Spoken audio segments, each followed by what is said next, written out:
Hi there, everybody. This is David, and my man Yoshi P is spitting some facts about Final Fantasy right now. He is saying that the series is kind of getting older, and so is its player base, and it's really hard to attract younger players to Final Fantasy because the release cycles are just so long. We all know this. It takes forever for the next Final Fantasy game to come out, and that sucks. It sucks to wait. Nobody likes to wait. You know, we need good games, but oh gosh, we all know these release cycles are crazy. There's a lot to talk about here, a lot to unpack, and I definitely do think that's worth the sub as you come and you join a party and you level on up with me. Thank you so much for your sub, your like, and your brand new hype. It helps me out a ton. So he's gone on record saying this quite a bit, that, you know, it's really hard for gamers today to actually connect with these Final Fantasy games whenever, you know, they could be starting elementary school when the first one comes out and then getting into high school when, like, you know, the next one comes out. Like, it's like their entire childhood consists of like one or two Final Fantasy games, whenever my entire childhood, I cannot speak, consisted of quite a few Final Fantasy games, like 10 of them. Yeah, quite a bit. So, and he says, and I quote, "I am 53 now, and I've been playing Final Fantasy since 1 in real time. But for the younger generations, people who grew up naturally accustomed to action-based combat and online competitive play, the recent entries in the series may have been harder to engage with. Part of that is simply because, I'm sorry to say, the release intervals for new titles have gotten longer, so some players really haven't had the chance to connect with the series the way that older fans did."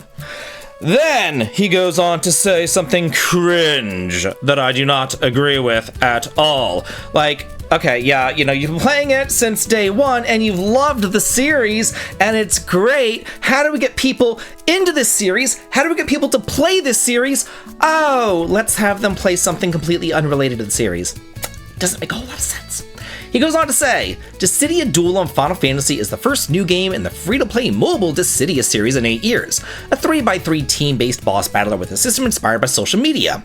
Okay, my hope is that both long-term Final Fantasy fans and those who love the characters themselves can enjoy this as a completely new kind of game, especially for younger players. If this becomes a place where they can form a community, get excited together, and even discover the broader world of Final Fantasy, I think that that would be amazing.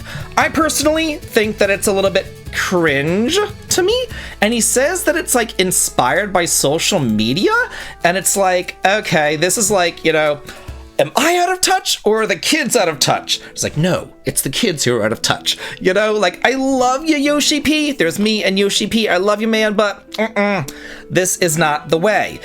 If you think that kids are going to play Final Fantasy because of a mobile 3x3 battler, like, I don't know what to tell you, because that isn't the case. They're going to play that, then they're going to, you know, maybe go on to like 16 or something like that, and then be like, this has nothing to do with Dissidia. This isn't the same thing, and they're going to drop it, you know, let alone going back to something like 1, 2, or 3. Like, that's just never going to happen.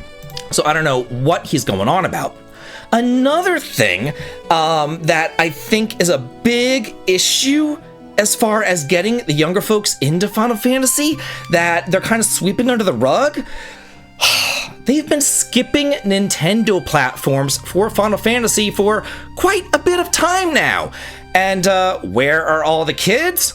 Well, they're on the Nintendo platforms. So if you skip the platform that the kids are on, they're not able to play the Final Fantasy games. So of course they're not going to play them because, you know, they don't have access to it. So, like, why would they do that? They're pretty much shooting themselves in the foot by being aligned with Sony whenever most of the kids just have a Nintendo Switch and they're not able to play those games. So that the older people are able to play the Final Fantasy games. And speaking of older people, a new survey came out, and it says that 77% of all the Final Fantasy VII Rebirth players in the United States were aged 30 or older. 62% were aged 35 or older. I'm personally 43. And yeah, I am part of that 62%. I'm a proud 62%er right there. So yeah, it's just kind of strange to me right there. Another thing that Final Fantasy is just kind of like not doing, another thing where they're sweeping it under the rug, if they know that their fan base is skewing older, why are they changing it so much to chase after this mysterious, mythical audience that they can't get? So basically, they have an audience, but they don't want that audience. So they're changing the game so that the audience that they have is like, ugh, I don't want this. But then it's still not attracting the kids because they don't want it either. So then, nobody ends up wanting the product, and then product does not meet sales expectations like we've heard time and time and time again. If you look back at some of their turn-based games, such as Baldur's Gate 3 or Clair Obscur Expedition 33, they put out a fantastic game, and then word of mouth spread. People like you and me played them, and we talked about them, and we said how great it was. So then, other people start playing it. I would assume the younger players would be like, oh wow, these people, everybody's talking about this. I gotta pick it up. I gotta see what's going on. So if they just put out a Final Fantasy game that appealed to the older generation, then, we would talk about it. Just like, we did with Baldur's Gate 3 and Clair Obscur. And then, they would go out and they would play it. So, Nintendo is able to adapt some of their series, like, Zelda, and keep those relevant with younger gamers and older gamers. So if Nintendo can do it with Zelda and completely reinvent themselves and, know what their audience wants, why can't Square Enix do it? Then we can look at releases whenever I was a kid, okay? Final Fantasy 1 came out in 1990 in America when I was in 3rd grade. I remember playing it and loving it.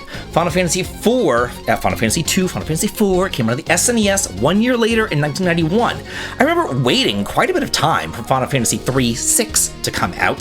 Came out in 1994, and then I felt like it was forever. I felt like it was literally forever till 1997 came around and Final Fantasy 7 came around. I remember thinking like, wow, this wait is terrible. And that was only 3 years in hindsight, but as a kid, like, it feels like it's forever. You know what I mean? Time just kind of goes slower whenever you're a kid, I guess. And I can't imagine, like, nowadays it's like 10-year cycles, and for me, as a teenager, I was like, wow, 3 years, oh my gosh, it's gonna be forever. But then after that, they really sped it up. We got Final Fantasy Tactics the same year.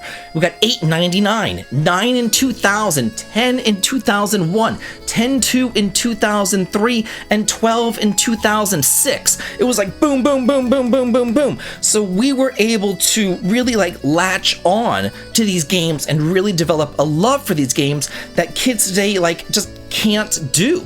Final Fantasy 15 came out in 2016, and then 7 long years went by till Final Fantasy 16 came out. Yeah, in the interim, there was Remake in 2020 and Rebirth in 2024, but again, it's taking so long. 7 years between mainlines, 4 years between just like these remake things, and back when I was a kid, I thought it was forever for only 3 years between Final Fantasy 4 and Final Fantasy 6. You know what I'm saying? Like, I felt like it took forever. So I can't imagine what these kids are feeling today. So I feel like Square knows this problem, and they are trying to fix this problem, at least with Dragon Quest. And that is why all these Dragon Quest remakes are coming out. You're getting those yearly now. We just got 1 and 2. We got 3 we got 3 like last year. We got 1 and 2 at the end of last year. We just got 7. We got Dragon Quest Day coming up. So they know that their development cycle is extremely long between 11 and 12. We haven't heard hide nor hair of 12. So they're like, okay, well, in the meantime, we don't want people to forget about Dragon Quest. We don't want this long development cycle to be an issue for Dragon Quest as well, like it is for Final Fantasy, so let's put out these remakes to kind of, put something in between. Final Fantasy has been doing something sort of similar, where they're doing a yearly release of Final Fantasy games, but it's always like spin-offs, it's always like Crisis Core, or Ever Crisis, or Final Fantasy Tactics, Ivalice Chronicles. It's never like the main line, you know what I'm saying? So you have to wonder, again, what is their Final Fantasy game that's coming out this year? They don't have one announced, but there's always that one mysterious NVIDIA leak that hopefully it will be 9. Yes! The hope and the copium is alive on this channel. I will always come back to this. always come back to my beloved Final Fantasy IX Remake. So hopefully that is coming. Hopefully they can figure this out. They can turn it around. They know that it's a problem. They just need to fix that problem. But now I want to hear from you. What do you think that they should do in order to fix this problem? What do you think the issue is with Final Fantasy? Let me know in the comments, and as always, have a good day.